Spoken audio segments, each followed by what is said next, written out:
Three persons have now not been confirmed.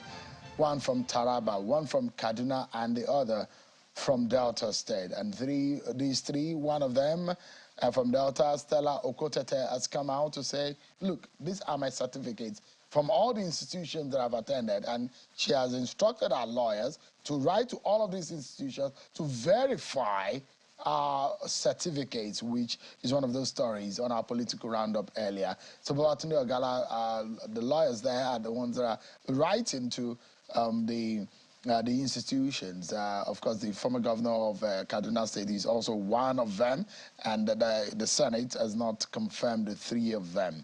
Now, 45 confirmed. They are no longer nominees. They are now minister designates.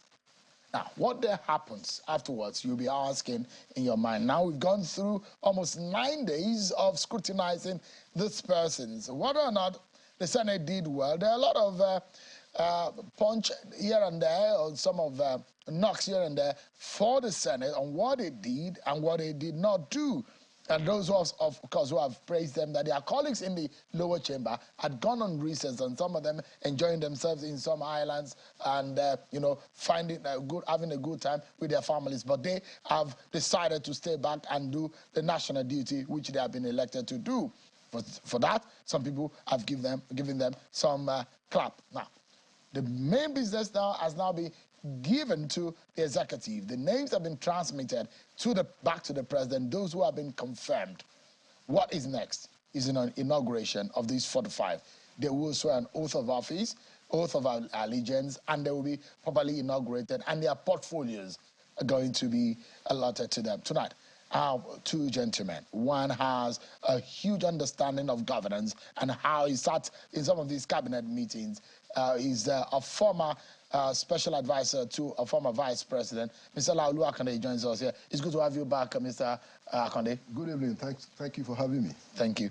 And also our friend here, research, data, and political analyst, Mr. Kalawale Johnson. Thank you so much, Kalawale, for joining us tonight. Sure, thank you. Now, the last time we were having this conversation about portfolios, analyzing these ministers, but there are a lot of interesting scenarios playing out right now. Yeah. Now we have some of these persons we know now who will be in that cabinet. Festus Keyamo, for example, had a very tough time. We have about at least 3 or 4 senior lawyers in that cabinet, about 4 medical doctors. But there are those who have said there are key roles, and you will agree with me or with these or disagree with me. Well, this is in consultation with some of our analysts. Now, look at the 15 portfolios. Mr. Akande, I'd like you to start the analysis for us. These are some of the portfolios, 15 of them. If President Bola Tinubu will do well, he has to get the right persons in these positions, including finance, trade and investment, petroleum, defense, interior, power, aviation, mines and steel, agriculture, communications and digital economy, transportation and maritime, justice and the Attorney General Office, works and housing, education and health. These are 15. What do you make of them? Well, I mean, I think that you've done a very good job to highlight these very key ministries, because clearly, you know, the issues that are important to Nigerians, you know, are reflected, you know, in this selection. For instance, look at power. You know, so power is one big area that everybody seems to agree that if we are able to transform that sector, the economy will simply take a flight in the right direction. So, you know, there have been all kinds of speculations about what is going to happen. For instance, there's a lot of buzz that you're now going to have gas, you know, taken out of the petroleum ministry. It's a buzz, you know, it's no confirmation yet. So that you now have a Ministry of Power and Energy, or Ministry of Energy, but essentially trying to bring the issue of gas outside of petroleum.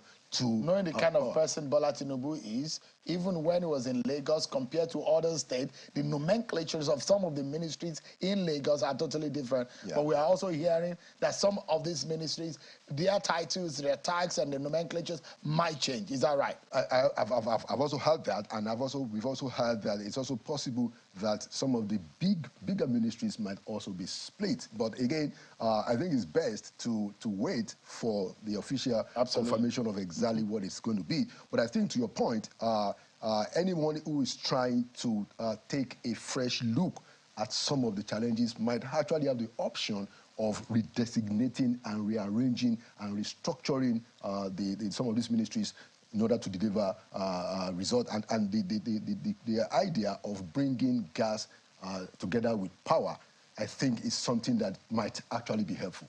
Interesting. Kolawole, what do you make? Of all these portfolios, which one comes out to you in terms of priority? Security is a major problem in this country. Defense, interior will be very critical and very crucial. I was actually personally, I was surprised when the president, former president, went, and I wasn't quite one of those who are in support of having a different ministry for police affairs. There is a police service commission, there is an IG of police, and I think there is an overkill to have.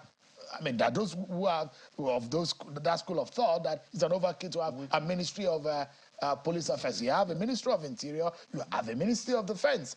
But now, looking at security on one hand, issues of developmental issues, health, education, they are there. Issue of infrastructure, works and housing, they are there. But economy, finance, trade and investment, power, they're there. What comes out to you the most in all of these 15? Let me start from the point you made on the Minister of Police Affairs. Looking at the manifesto of the president now, when he was campaigning, he made mention of the fact that he would like to reform the police and free them from the these bodyguard duties and transfer that duties to those duties to the Civil Defense Corps, and that means that they will be the one to start providing security for government installations. So that would tell you that the transition, you know, of those duties to the Civil Defense Corps will require some close monitoring. So that will make the Ministry of Interior very important. So we may not likely have the Ministry of Police Affairs once you have the Interior Ministry. That since you have the Service Commission and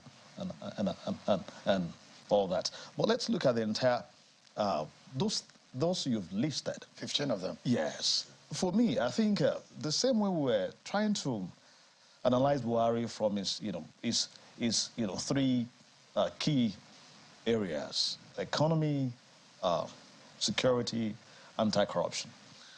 When President Tinubu was campaigning, there were areas he focused on. One of them, he said he was going to lead the fourth industrial revolution in Nigeria. That he would turn the youth, not that, from job seekers to job providers. If he's going to do that, that will require some key ministries, not a single ministry. First, there's no way you can create job when you have when you have insecurity internally. But there's no way you can create those jobs if you've not had, or if you're yet to have, agricultural revolution. There is no way you can drive industry without that. You need the raw materials to come from that. And we have the farm. In those days, in the colonial days, those guys made us the farm. And we were producing the raw materials and they were taking them to Europe to build Europe. So African became their farm. That was how they were able to build their industries. If we want to build their industries there, the same thing must happen. Why is it that those textile industries, those rubber industries, that they are no longer here? Where's the rubber plantation? So he would need to do a lot in the agric sector. So for me, I think the agricultural ministry will be key to development now. Two, if he's going to drive... What do you see within the list? Let me not preempt. No. I mean, this is our own cabinet meeting. And we have the power to talk about... we have the prerogative. Cabinet has been shifted to Monday anyway. Yeah. Actually, oh, really? That shows a lot of seriousness. Oh, yes. That there's a possibility that FEC will not happen. No possibility. Internally, we heard it's been shifted to Monday. And we learned the man said you can only receive political visitors on Thursday. And Monday, Tuesday, Wednesdays are for are for serious government business. So visitors would only be allowed to come in on Thursdays. That is showing some seriousness. The only issue we have is the size of the cabinet. You can't, I don't think, of course, people are clamoring for more appointees, but not at a time when the country is not having the resources. We need to run a lean government, not the size. But aside from that, I think he's taking some steps internally to drive. Yeah, because if three of us we have to look at the like a puzzle and like a Scrabble game and pick the jigsaw, now we have to fix them. Definitely we will have, but we don't know. The man who picked them knows where best. But also, as Nigerians, we have a stake to be able to say. I know there are about 4 lawyers, 3 of them there. Yes. There's a Professor Tahir Mama, who was a former DG of law school, who was is an astute law lecturer and a senior advocate of Nigeria. There is another one, Latif Agbemi. There is Festus Kayamo also. What I'm suspecting is this. So if you look at Minister of Justice and Attorney General of the Federation, you almost can say. I think that we'll have there are some reasonable calculations that can be made. For instance, I think during the screening, former governor of Kaduna, El Rufai, had indicated that the president wanted him to deal with the issue of power. So I think there is a likelihood that it might be the one that we have. What do you think about it? However, there's a problem now that... Because it's not yet confirmed. But I'm sure that they can work out on it. And to talk about this knowledge, I think it's somebody who has demonstrated, even over the years, the capacity to deal with problems. Now, he does have quite a bit of issues about some of the his controversial statements, but if you are able to separate that, if you're able to remove some of those controversial statements, that he has engrossed himself with, he is somebody that can deliver. And specifically talking about power, I remember that even under the Buhari Shibajo administration, the president set up a power working team that was chaired by the vice president, and Governor Rufai was a key member of that working group. And so clearly it's somebody that can deliver on that. I also think if you look at the lawyers that we said, I think we can make a very good estimate. I almost can say that Latif Agbemi is the next minister of justice. We can give that out. Yeah. Besides the fact that he is out of the lot of the 3 or 4, he's clearly the leader in terms of litigation,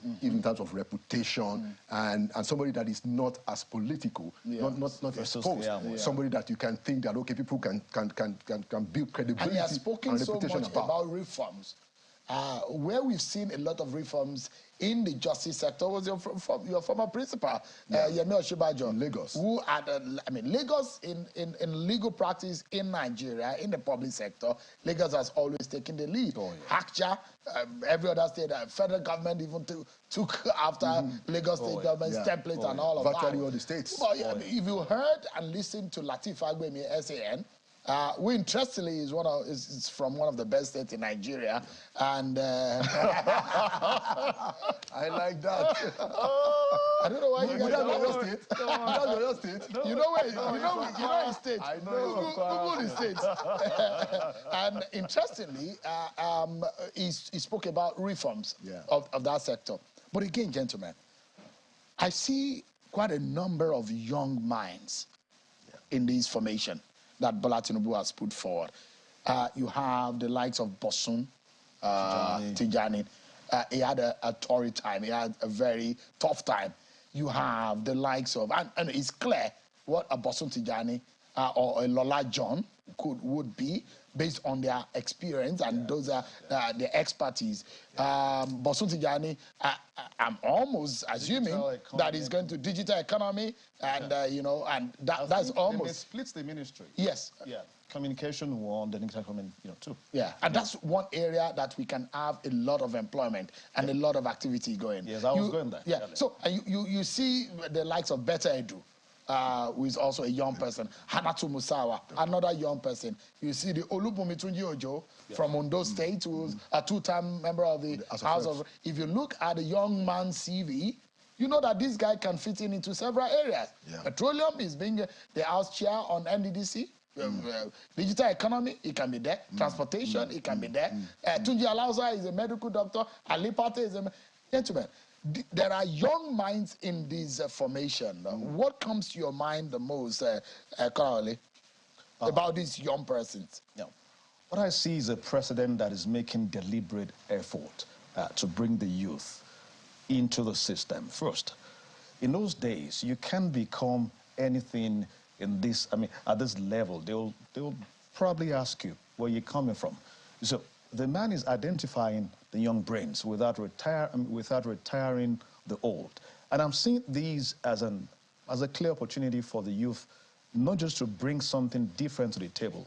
I think many years ago, I think in Germany, they created a ministry called the Ministry of the Future. And that ministry helped to engineer the future. So these guys, I'm seeing them as individuals that will come with fresh ideas, you know, to drive the country, to drive what the youth actually want. The complaint before has always been that the policies of government for the people somehow, you know, is being cooked up there without, you know, involvement. Without involvement and the input of the stakeholders, the youth, because they look at the demography, look at the population. So I believe that this youth will be able to drive. You've mentioned their names, and we're expecting so much from them. We don't expect these to... See, when you are working under President Tinubu, well, the man we knew in Lagos, I think he's a slave driver. He's going to drive them. Now, you mentioned reform.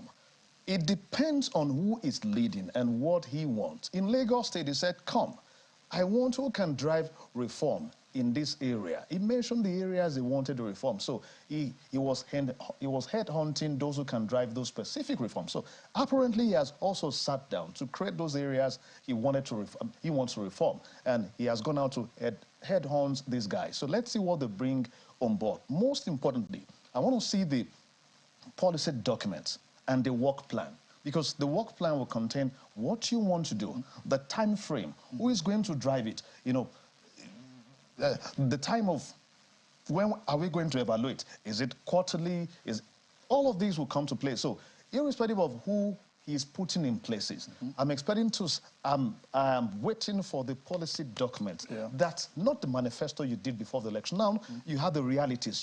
You've seen the figures yourself, so you know what is at stake. Now let's create a work plan for each of these ministries, or create a central work plan that give each of the ministries that will drive your program, you know, the different aspect of it. I mean, the likes of Wale Edun, Dr. Uzoka, who was a medical doctor who went into banking from Imo State, for example. I'm looking at finance now. Someone will be able to hold on to it. You know what happened in the days of Okonjo-Iweala? She was the head of the economy. She was a coordinator of the economy. What do you think is going to happen in that respect? Because one of the major issues that we've had in this country in the last few years is lack of coordination in the economy, lack of coordination in security. Do you think that this president has seen those gaps? Excellent point. Now, so again, we can say that Mr. Wale Edun is going to be the Minister of Finance. I'll be willing to, you know, stick out my neck on that. And the reason, place a bet on it.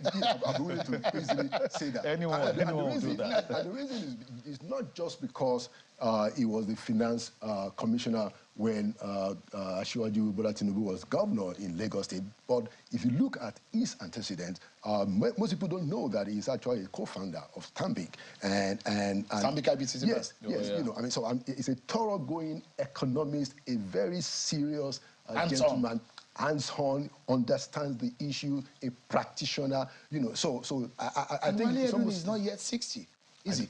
Well, we can check that out. But he's been around for a while. It's likely. So I always imagine that he's almost 70. But he was during this credit, I imagine, he's got some energy in his veins. Yeah. Interesting. Probably in his early 60s. Yeah. But another person to also watch out for is Dr. Pate, Ali Pate. Now, don't forget that Ali Pate was actually was supposed to take up the job as the CEO of Gavi last week. You know, a $27 billion international agency that deals with vaccination, but he chose to drop that to take this job. So I can also imagine that he will be the Minister of Health.